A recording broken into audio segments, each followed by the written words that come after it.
friends of the Air Force. I won't criticize my friends.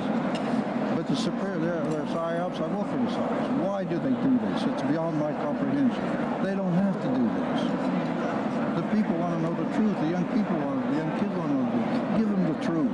So that's the answer. These are another intelligence. They're ahead of us. They've proven it. And only one simple reason. They can fly in space and we can't. So it boils down to that simple. How are you going to overcome that? We don't know anything about how. So we got to start with what we know. The little we know is the greatest gift they gave us, not the hardware.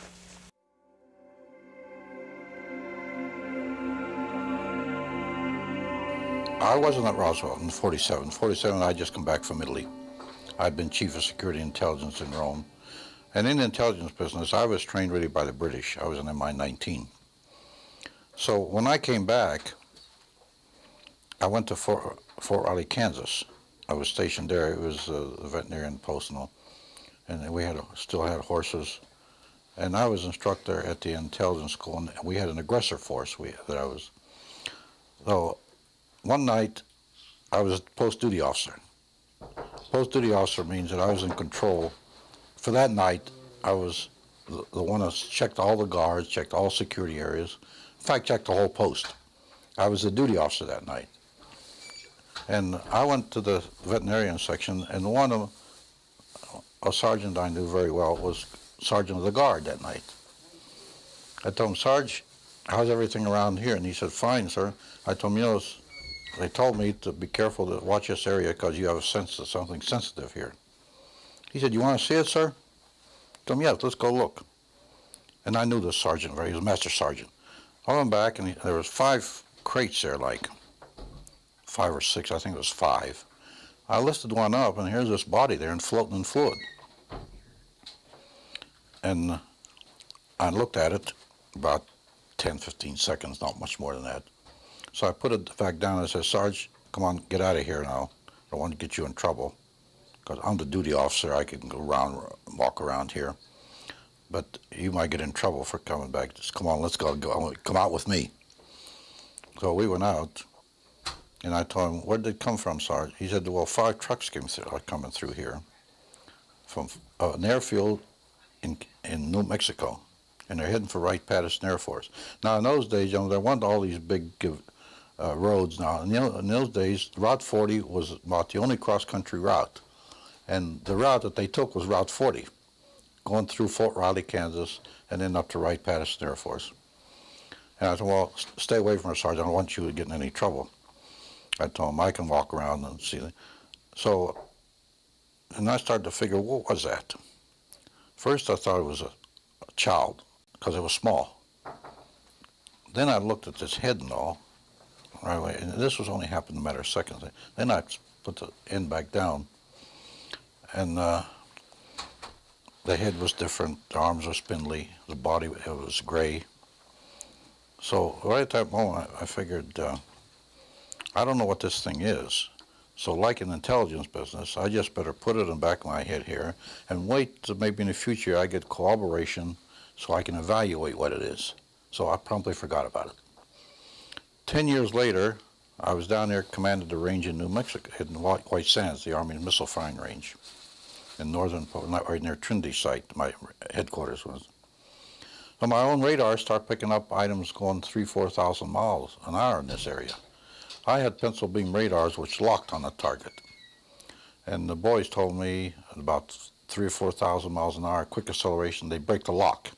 And that was one of the best radars we had during the time. So every time that would happen, once I notified our headquarters, they said, oh, forget it, we're not interested. So I figured I won't tell them anything anymore. So every time that would happen, I'd tell the boys, bring me the tapes. Because all my computers and my firing had a tape which gave the whole firing sequence. And then we could check it after if anything went wrong, see. So I'd tell them, deliver the tapes to me personally. And I'd look them over. And yet what they told me was true. Then I left and went to Germany. And I started picking up the same things in Germany, 3,000 to 4,000 miles over flying Germany. Again, the pencil beam radar would lock on, and all the ones that would lock would break. Just before that, I was 4 years at the White House, and I kept getting reports there. But they were just reports.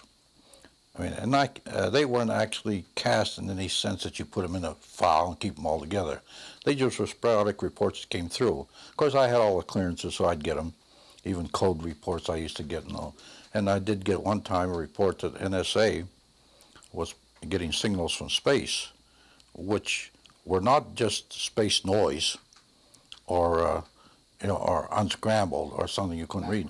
They were really very perfect and looked like something was guiding them. There was a real message, but we were never able to decode it. This was a very coordinated message. It wasn't space noise or jam or jumble mumble or anything like that, or just noise coming. It was a pattern. So the evaluation might come from outer space, some beings, and I got that report when I was at the White House, because I had the NSA clearances and all. And when I came back, General Trudeau pulled me in. He had reorganized research and development from a secondary mission logistics to a very compact, good unit, about 3,000 officers. It wasn't too compact. And then I went. First, when I reported in, I was a special assistant. Then he created the Foreign Technology Division about a week later and put me in charge of it. There, I started getting the topsy reports. I started getting other crash reports, the artifacts I got. And by that time, I established, and I'd visited the site here. But when I came to research and development, which was 14 years later, by the way, I inherited all these artifacts, and I inherited reports, autopsy reports from Walter Reed Hospital. Now, Walter Reed, there was a laboratory there, which was our laboratory, and we financed. That's who did the autopsies for us. But we didn't leave any copies to them. All copies had to come back to us, because after all, it was our lab. We financed it all. So there I started getting indication, proof that a crash really happened here. Of course, then I kept it quiet for 35 years. I had an oath with the general, and I didn't reveal the names of people. Even he criticized me. He said, 35 years you kept a secret, didn't even tell your family. I thought, why should I tell anybody? No, the general told me, he said, Phil, let's keep it secret. When I die, though, I relieve you of my oath. 3 years ago, the general died. And I started putting all this on paper. My grandchildren, he said, what'd you do during the war? I said, I better leave them a legacy. Really, I had no intention of ever writing a book, being in the military like that. But finally it evolved and gradually moved up. I started to write, and then evolved into this finally. So that's the background, my background, and as I say, I had the evidence that a crash did happen here. And where did it happen? The site that I went to the other day was CNN. Because that's the one, I've been to that site now, that's the 5th time I've been there. The one I saw was at one of the air bases. Yeah, I'm not going to say where it was, but it was there. And that was it. I didn't go in it. And I say that I had a lot of information on what was inside. There was nothing I could gain by going inside and looking at it. I had the drawings, how it looked inside. I had what was in there. And really, to go in, it'd have been curiosity. And in those days, I didn't have the time for your curiosity. Wooler Smith is really the man that first put in my mind when nuclear binding coming apart on things. And he was a magnetic, really, he was a genius, and the Canadian government really treated him bad. And then I was supposed to go to his laboratory visiting because the general told me the general told him, Smith, he said, you and the colonel have a lot to talk about. I'll let the colonel come up and visit you at your lab on Mayber on Lake Ontario. Well, I put it off. In 1962, I decided to go up. I called up, and they told me Mr. Smith died of cancer, and I never really got to go to his laboratory. But he gave us a piece of metal that he took from a flying saucer. You exchanged, didn't you? We exchanged, and he brought ours back later. I was going to ask you one last thing. If you only had a moment to speak in open congressional hearings to discuss what happened 50 years ago, what would you say? I say it happened, and I'd add on to that. Give us information to the young people of the world in this country. They want to hear it. They want it. Give it to them. Don't hide it and tell lies and make stories. They're not stupid. They're not young men that'll panic. In fact, my own nephew was a research director of Daco Corporation. He tells me, he says, Uncle Phil, why don't they tell us the truth? We're not going to panic and pull our hair out. And one good example of this, which I always tell, to prove this point, that the young people will want it and they're not going to panic, they want to hear this. And that's one of the reasons I wrote this. Even my own grandchildren now will see it.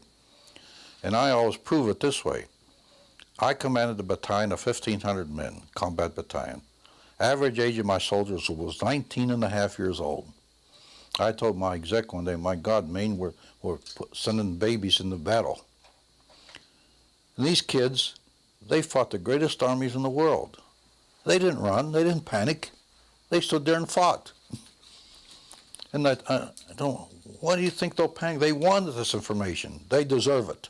It's their information. It doesn't belong to the Army or the Department of Defense. It's theirs. If it's classified, take the classification off and give it to them. Who's covering it up now? I mean, is there any one organization? Look, I always say this. Now, here's what I say. The government is so big and so vast that if you leave it alone, it'll cover itself up. When I testified in front of missing prisoners of war in front of Congress, the Senate, and later, not too long ago, in front of the House. And they asked me a question like this, and I told them, look, you know, it amazes me when a Scowcroft, a General Scowcroft, and a Kissinger can come up here in front of you, gentlemen, and say there's no information there. I sent it myself from Tokyo over teleconference over a 2-year period. How can I say that? And all the families were sitting there, and they wanted to hear this, see. Later on, we searched for it, we found it. It had fallen through the cracks. The politicians didn't care.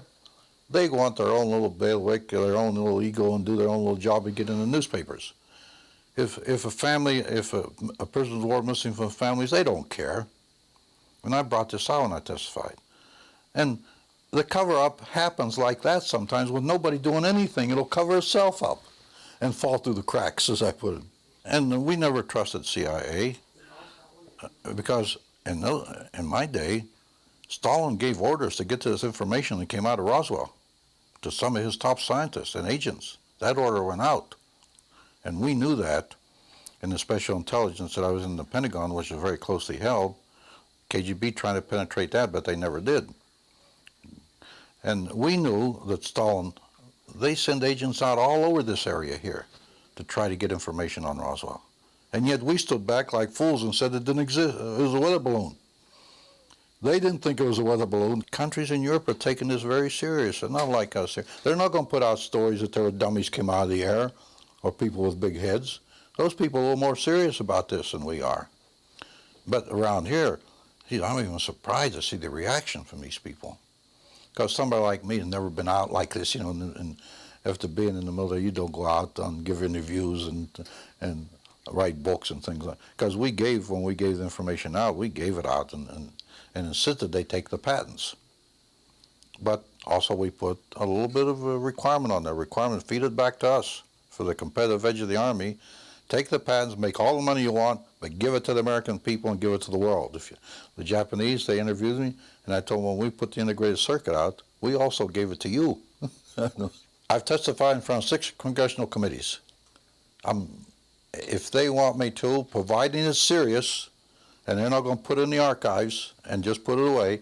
And when I went to Robert Kennedy, this is a provision I put on, I would testify if I went 4 years to the White House, that something is done with it, not just Congress sitting up there for publicity purpose. I'll go any time they want to. There's no hitch on me. And I'll tell them anything they want, providing they're serious. I won't go up there to help a senator or congressman get elected. Look, there's a lot of stupidity involved, let's face it.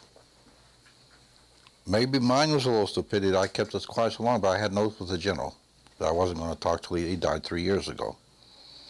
And also other people involved. And like I told you before, I don't reveal them unless they want to come forward themselves. There's enough electromagnetism in this world where it can draw. So the extraterrestrial, he's a little different. He's composed in a way of cells also, like humans are. This structure has some metallic surroundings that have to survive in space from debris in space, which keeps striking it constantly. It'll knock holes in it. So there's a little different strength there that will last a few more years. It is really almost a biological type of biological structure because the extraterrestrial fits in it. but made with a little more strength that's needed in the extra. Remember, these cloners that made these things made them in a way where they would fit in what they wanted to fit in. The ship itself is maybe a biological type structure because of the cell and the atom structure. But it's all created with more strength because it has to resist more.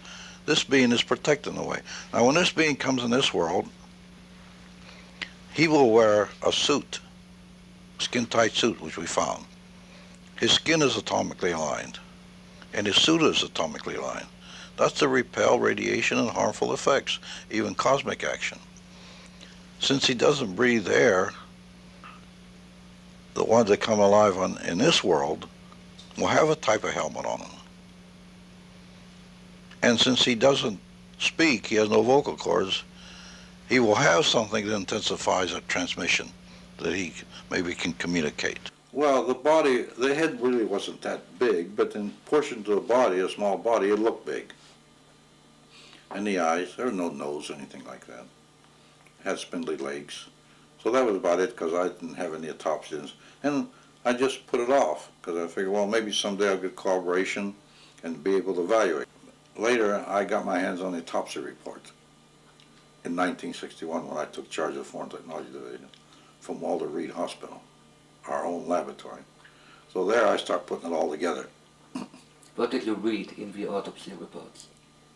Well, the nature of the body inside.